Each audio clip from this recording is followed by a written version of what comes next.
Assalamualaikum warahmatullahi wabarakatuh. Halo semuanya, jadi di video kali ini untuk membantu teman-teman yang mungkin karena pandemi belum bisa praktikum secara langsung di laboratorium dan belum bisa melihat alatnya secara langsung, di sini kita akan coba review alatnya secara virtual. Nah, ini adalah spektrofotometer yang sudah terhubung dengan PC komputer. Kita coba lihat ya. Nah, ini adalah perangkat komputernya untuk menampilkan datanya. Kemudian ini adalah alat spektrofotometernya. Nah, di sini kita bisa lihat ada layar dan tombol-tombol. Nah, layar dan tombol-tombol ini nantinya akan digunakan apabila spektrofotometer ini tidak disambungkan dengan PC komputer. Tetapi jika spektrofotometer ini disambungkan dengan PC komputer, maka untuk pengoperasiannya itu dilakukan menggunakan komputer dan tombol-tombol ini tidak digunakan. Hanya digunakan beberapa tombol untuk preparasi awal dari alatnya, seperti untuk menyalakan alatnya dan untuk pengecekan alatnya.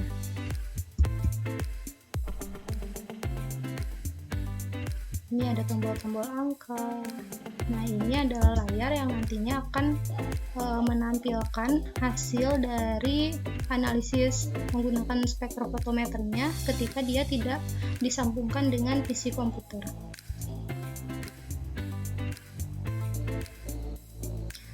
Kita coba lihat bagian dalamnya.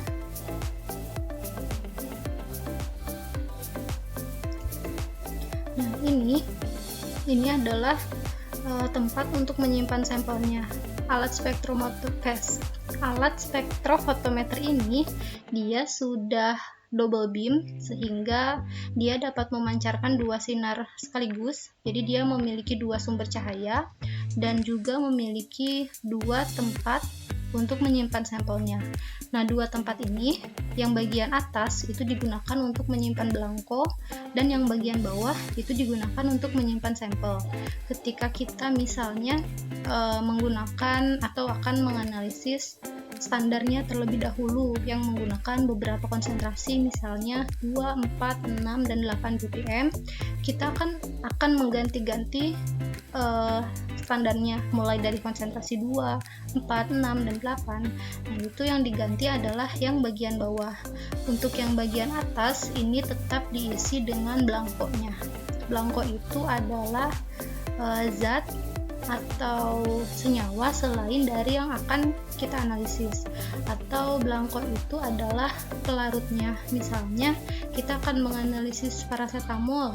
Paracetamol itu dilarutkan dengan etanol, maka belangkonya adalah etanol. Tetapi ketika misalnya paracetamol itu dilarutkan dengan campuran antara metanol dan air, maka belangkonya adalah metanol dan air.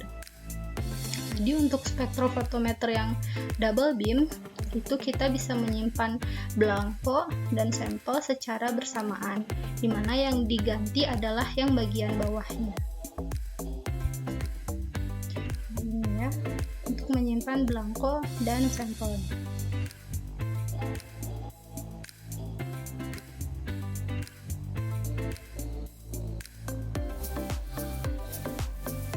Kemudian tombol untuk menyalakan alat spektrofotometernya itu ada di bagian sebelah kanan alat, yang ini untuk tombol powernya.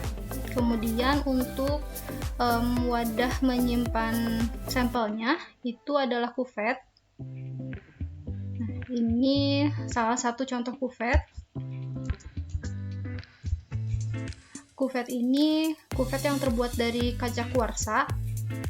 Untuk kuvet itu ada beberapa jenis, ada yang terbuat dari kaca kuarsa, ada yang terbuat dari kaca biasa, dan ada juga yang terbuat dari plastik. Untuk yang terbuat dari kaca kuarsa, ini kualitasnya lebih baik dan digunakan untuk analisis yang menggunakan wilayah UV.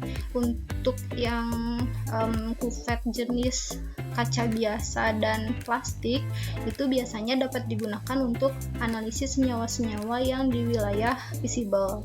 Tetapi untuk jenis kuarsa ini juga bisa digunakan untuk wilayah visible, tetapi yang wajibnya itu digunakan untuk wilayah UV karena gangguannya itu lebih kecil dibandingkan dengan kupet yang terbuat dari kaca biasa dan plastik. Nah, untuk kupet yang terbuat dari plastik itu terbatas untuk penggunaannya, jadi hanya 2 atau 3 kali penggunaan. Kalau misalnya sudah ada noda atau goresan itu sudah tidak dapat digunakan lagi. Untuk kaca kuarsa ini lebih mudah untuk dibersihkan sehingga dapat digunakan beberapa kali.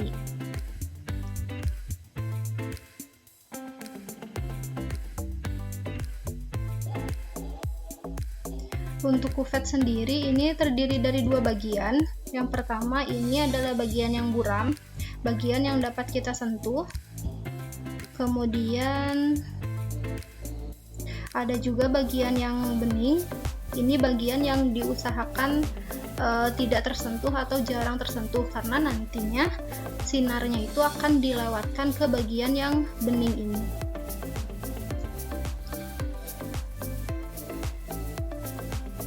Yang warna putih ini itu penutup untuk kufetnya, bisa digunakan ketika kita akan menghomogenkan bahan di dalam kufet atau untuk meminimalisir senyawa-senyawa yang mudah menguap seperti etanol. Jadi ketika belangkonya menggunakan etanol, kita bisa tutup kufetnya menggunakan penutupnya.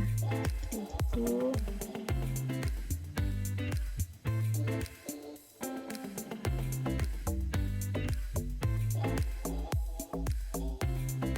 Tampilan dari aplikasinya itu kurang lebih seperti ini. Di sini ada tombol untuk kita menghubungkan antara spektrofotometer dan aplikasinya. Ini adalah tombol untuk koneksinya. Jadi kita nanti akan klik bagian ini, klik connect, maka komputer ini akan terkoneksi atau terhubung dengan spektrofotometernya.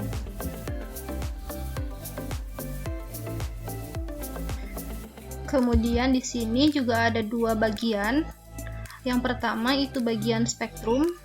Ini digunakan untuk analisis kualitatif, untuk kita mengetahui senyawa apa sih yang sedang kita analisis atau senyawa apa sih yang akan kita analisis gitu. Pokoknya untuk analisis kualitatif itu di bagian spektrum.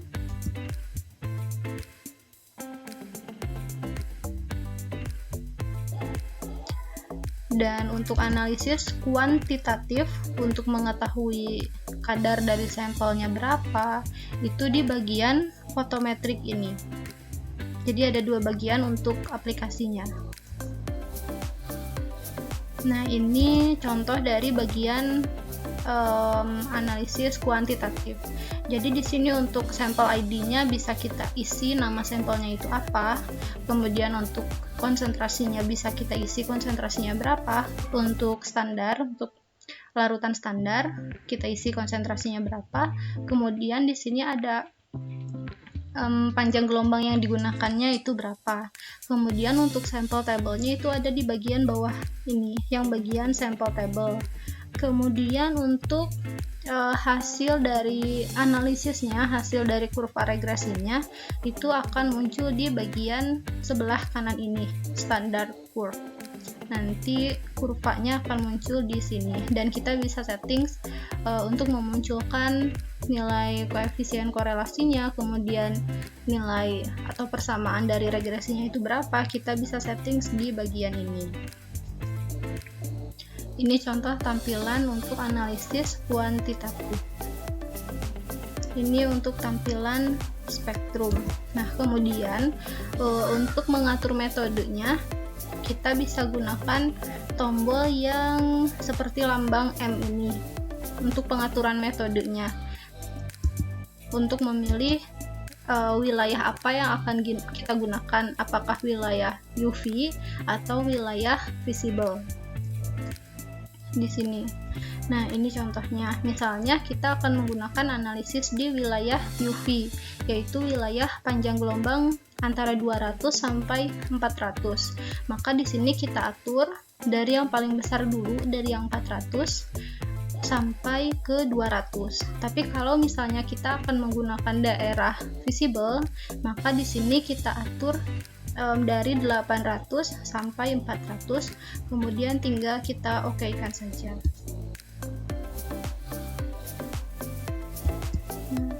Untuk file name ini digunakan untuk memilih file untuk kita menyimpan hasil dari analisis kita.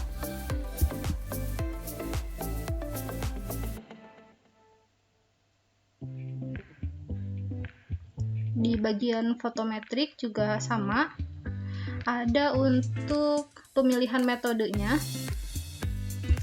Nah, untuk analisis di fotometrik atau analisis kuantitatif, panjang gelombang yang kita gunakan itu sudah menggunakan panjang gelombang maksimum.